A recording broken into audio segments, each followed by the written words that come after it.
Hey, what's up, flooring family? Welcome to the Huddle. Come at you every Tuesday at 3 p.m. Central to discuss maintaining flooring excellence, Progress. forward progress in your flooring career. You'd think as many times as I said that I'd have it down by now, but Because you weren't here last week. That's why. Oh yeah, yeah, I'm losing I forgot about practice. that. Yeah, by the way, thank you guys for holding down the fort and doing such a great job as usual. We do what we can, bro. Well, we're here today to talk about flooring technologies or new technologies in flooring.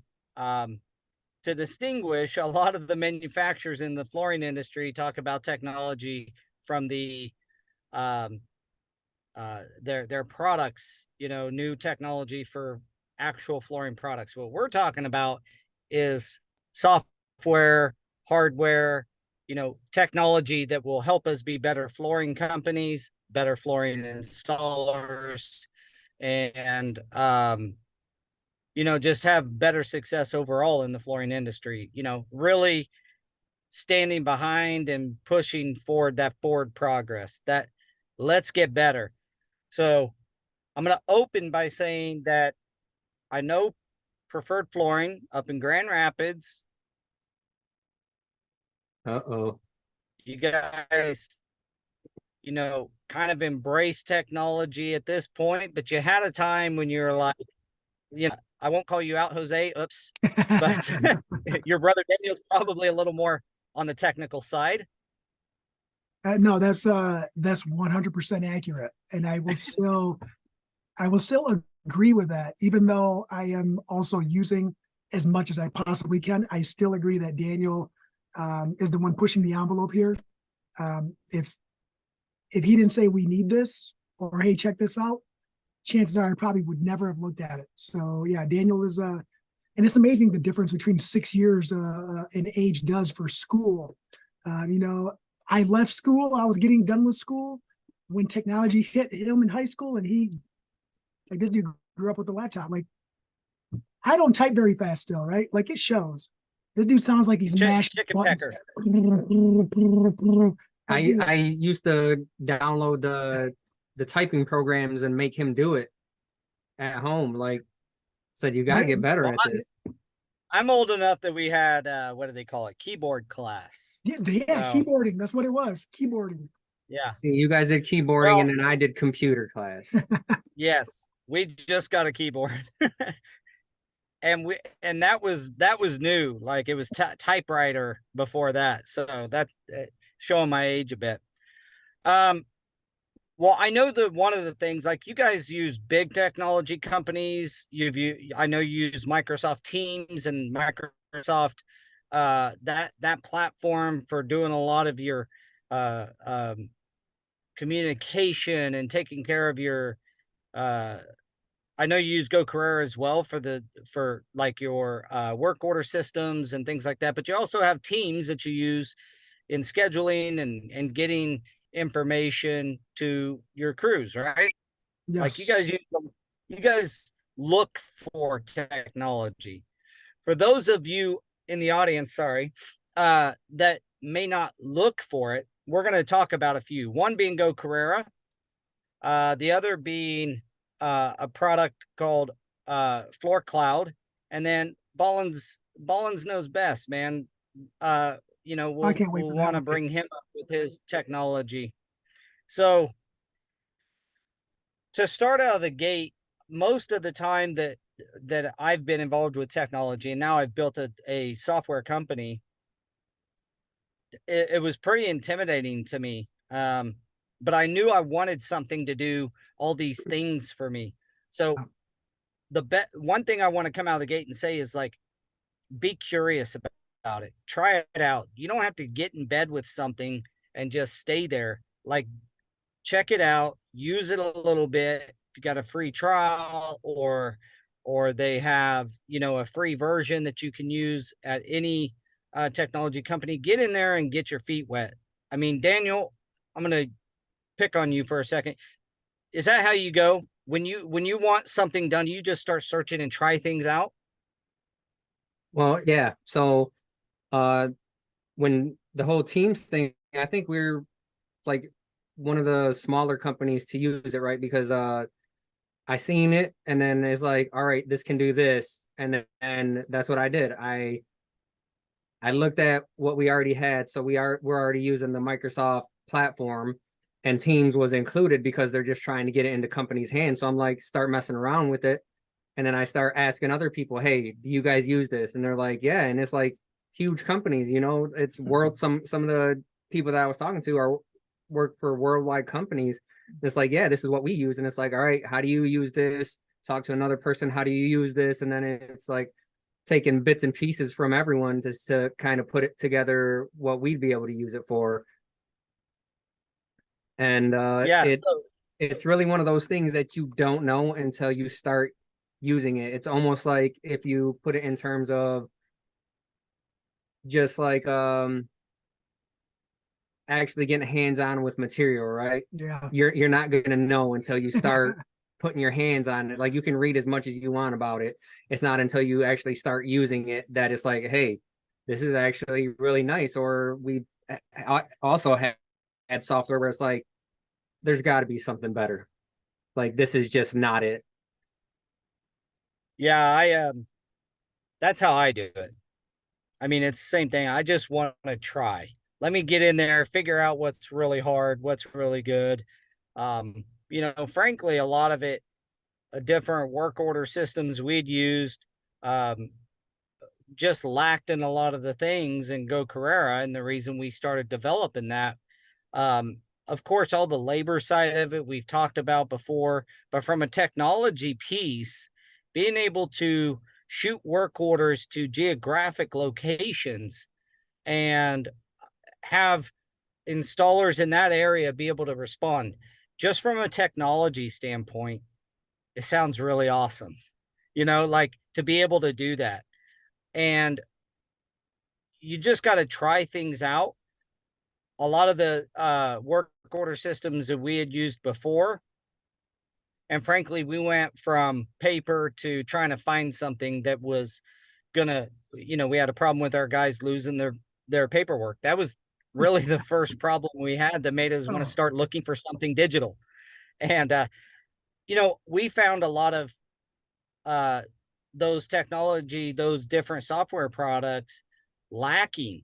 But here's the key: we found a lot of the really great stuff that it did too, and it changed the way we would use just the great parts of it, and it really changed the way that um, we looked at it. And I say that, and what I mean by that is it wasn't so scary, right? It got us used to just trying things. Just try something.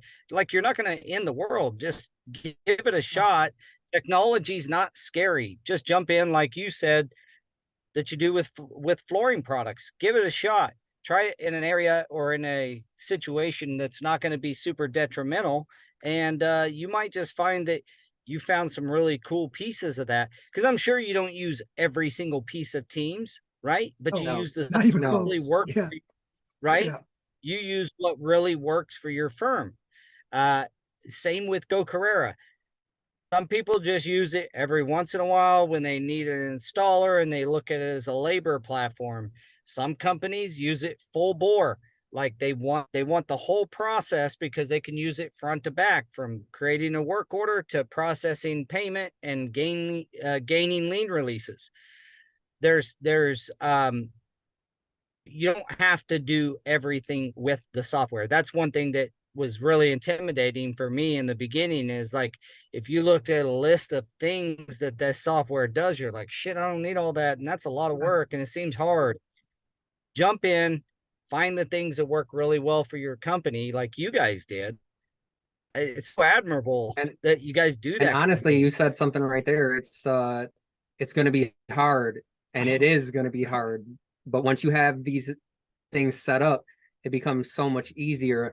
Like, I don't know where we right now if we didn't have projects organized. Like, let me go check this project out. This was sent on this day. And then we've run into situations where people are like, you guys never talked about this. No one ever told us this. And you go into Teams and it's like, yeah, my employee told you on this day that this was going to happen. And it's like no brainer. anymore. It's everything is so organized that In comparison, it's yeah, organized, right? And it can get better, and it's going to get better, and I know that. And uh, you know, coming from someone who never embraced technology to where I am now, I'm ready to change the platform that we created because I have in my brain better ways to do it now.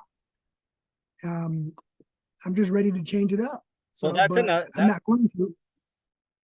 that right there is another good point for somebody who, I know you're technical. It's not like you're ignorant to any of these things, but you're you you get to understand a lot of this software rhymes the way it works, right? It starts to rhyme, and you start to see some similarities in the way things move down through the path. Yes. A workflow.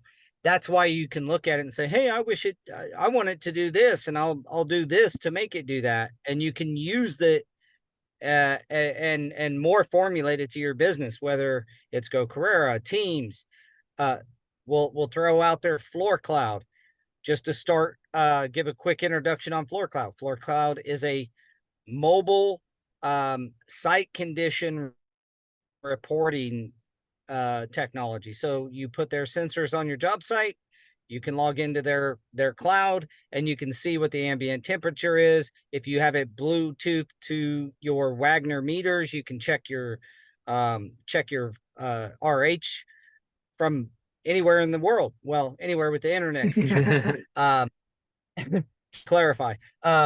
So some people have the Bluetooth. This is an example of the same thing I was just talking about. Some people have it Bluetooth to the Wagner meter. Some just have they want the ambient temperature, and the site readings.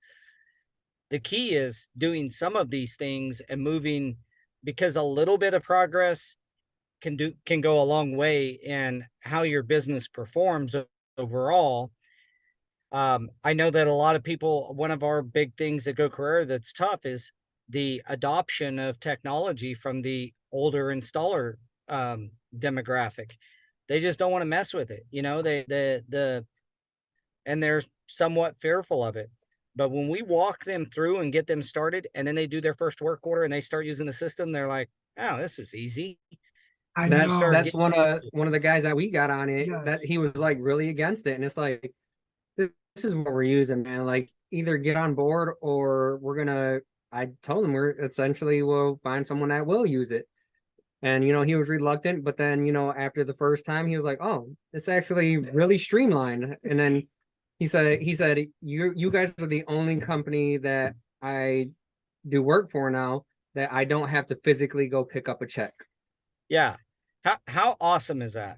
Just giving it a shot, taking that first step, and then break down that fear of technology. If anything in this podcast, I'm hoping to portray to smaller flooring companies and installers is dropping the fear of technology. Like your car, there's not linkages and stuff like that. Well, most cars. I mean, some of the old dudes, they're not giving up their old 57 Chevy. But you know what I'm saying?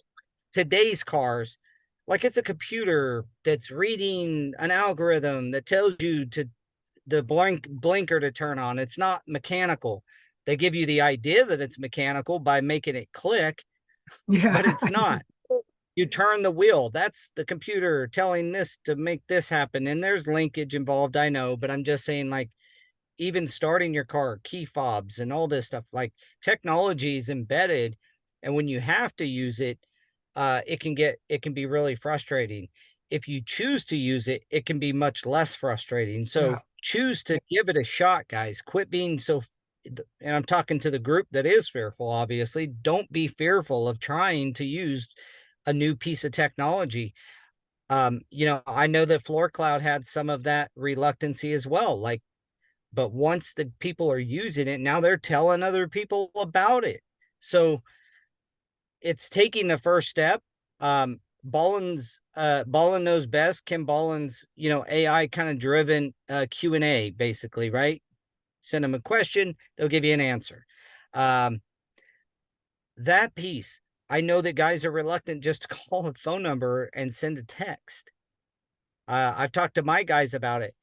They're starting to understand, like, okay, you don't have to do it on everything.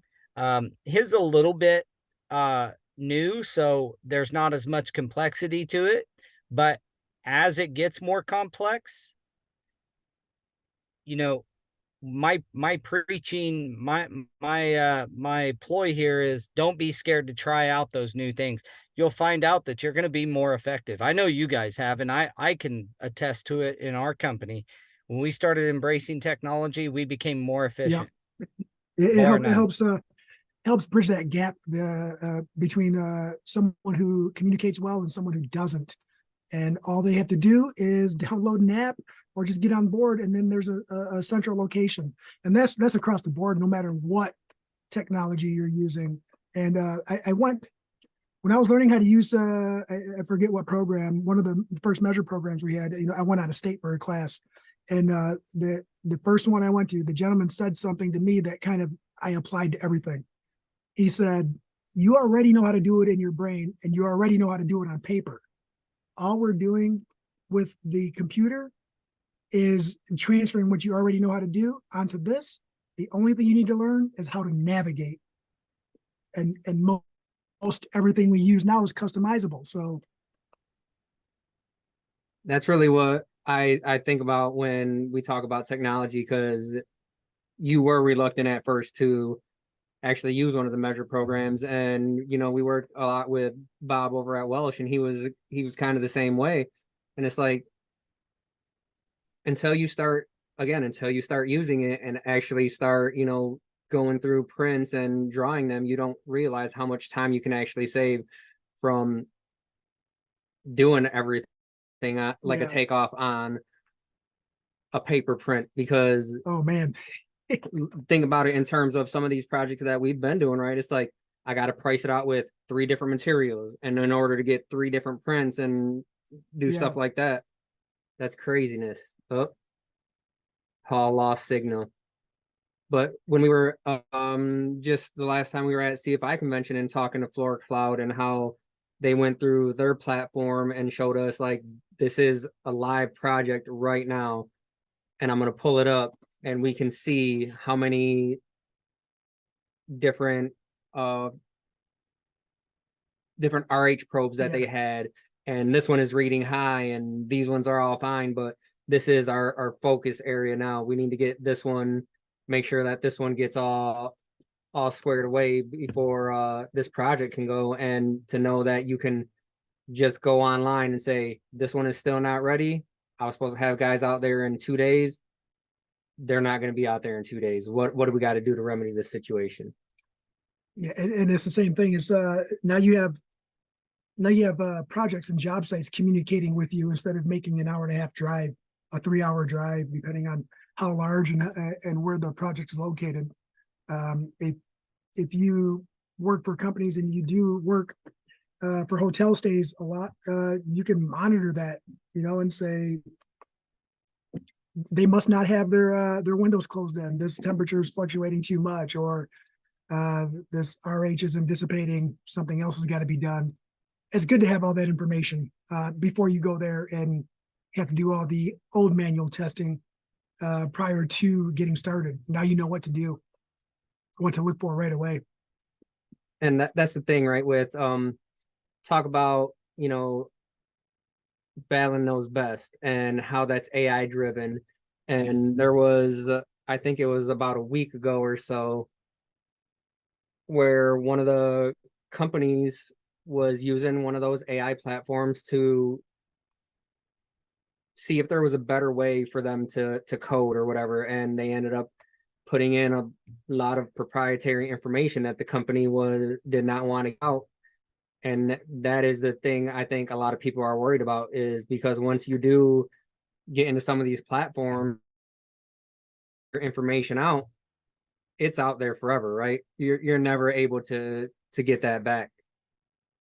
And that's what this company learned, and now they actually banned anyone using the AI platform in their company. That's crazy. Yeah. And it's like we're talking about like lines of code that no one else was supposed to know, and now it's out there forever.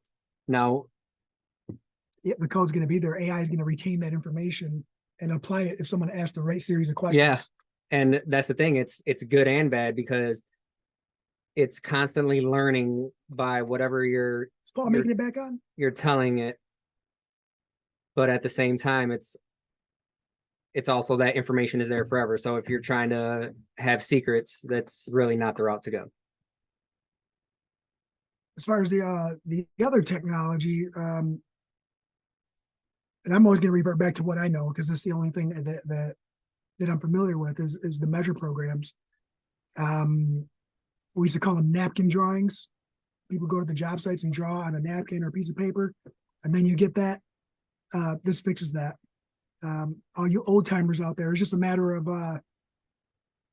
learning how to navigate the program so that way you can get on I would say paper, but you can get into the system what is in your head already.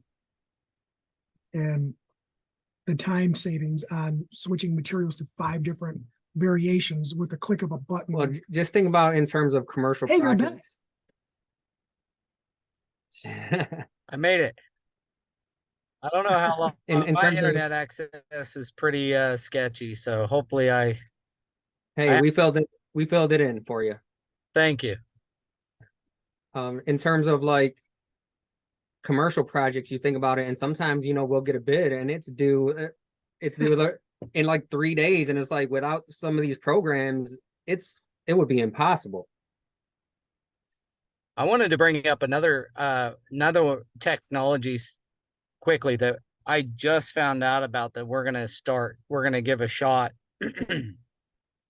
But essentially, you take a picture of a room and you can send it in, or you upload it, and it'll give you I don't know if you guys have heard of this thing, but it'll actually give you the square footage of the room. Anything you ask for about that room, it'll give you square footage.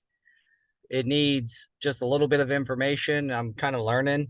But it takes standard measurements off of like counters and couches, things like this, and it sets the scale, and it knows the room camera scanner? angle, and it does all these algorithms, and it what's it called? Room scanner, is that the one you're using? There's a couple of them out there. No. Um, Oh, is it? I thought I was like, if it works and I can do some small jobs, go in and take a picture and get a takeoff, like I'm down. I'm gonna use it.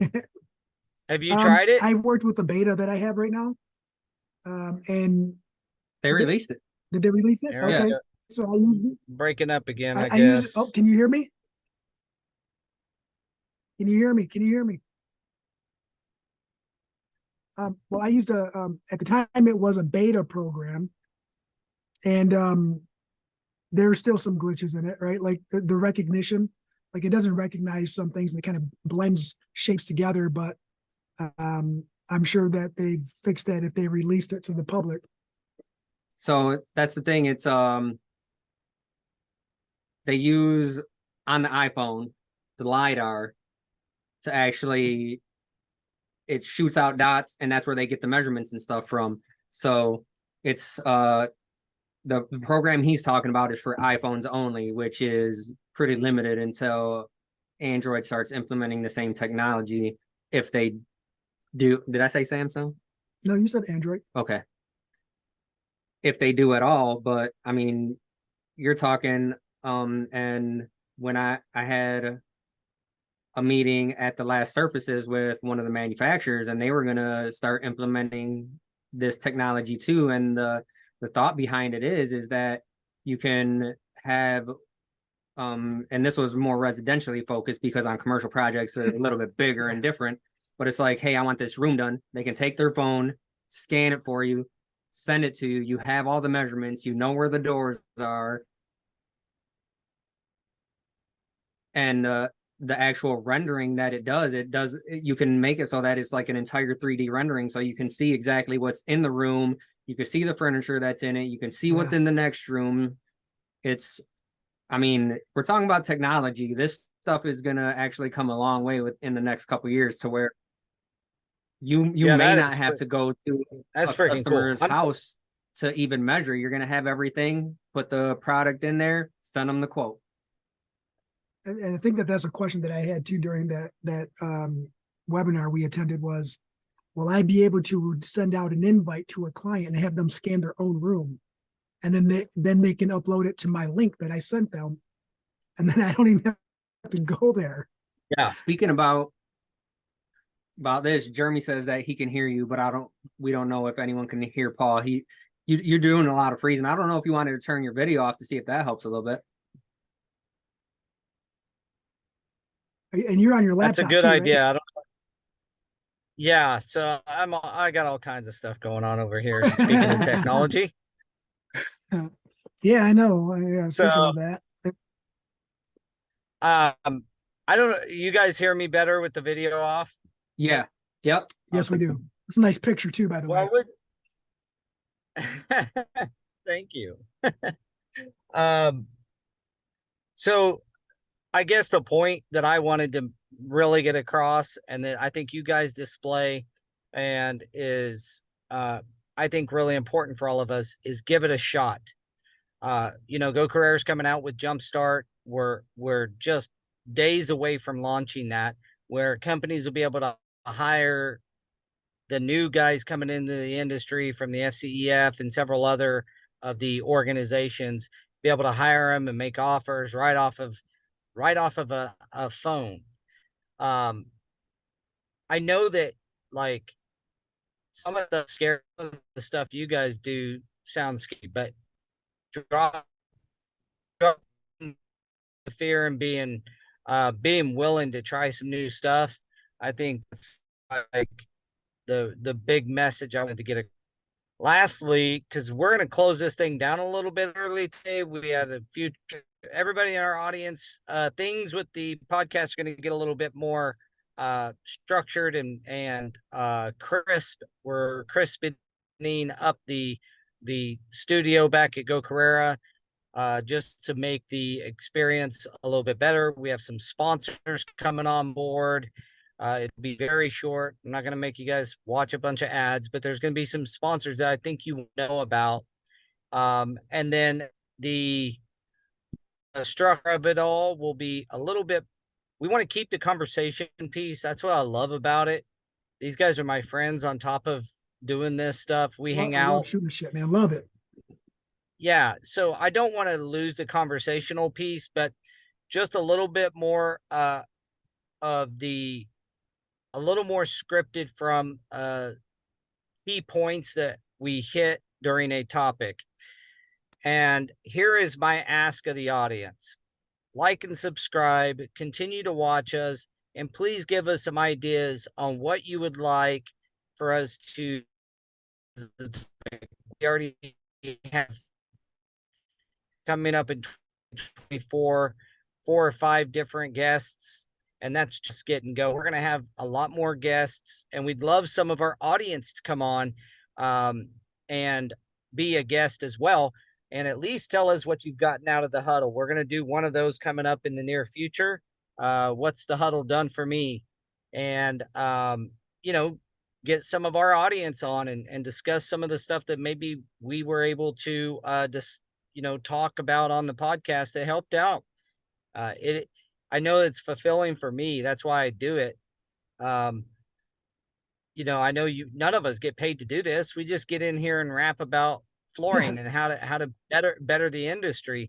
So at the end of the day, giving us some suggestions, giving us some love through like and subscribing to our various channels and to PF Flooring's various channels, and being engaged. 2024 is going to be a great year. I'm looking forward to kind of a revamping of the podcast starting then. So I'm going to keep reminding everybody of that as we go each one of our episodes leading up to the end of the year.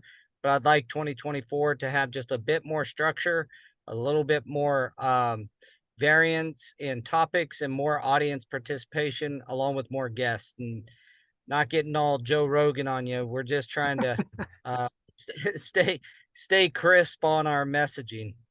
while still getting to just hang out and rap a little bit. Yeah, I like the conversational piece too. I mean, but just like everything that we talk about, uh, uh a little bit more structure in everything would never hurt, right? Yeah, Yep. it's about being efficient, right? And getting to the point and solving issues before they become an issue. Yeah. So ideally Solving we're gonna problems before they become issues. keep the podcast closer to about this time, which is about 30 minutes as opposed to our hour. So that's gonna be another big goal.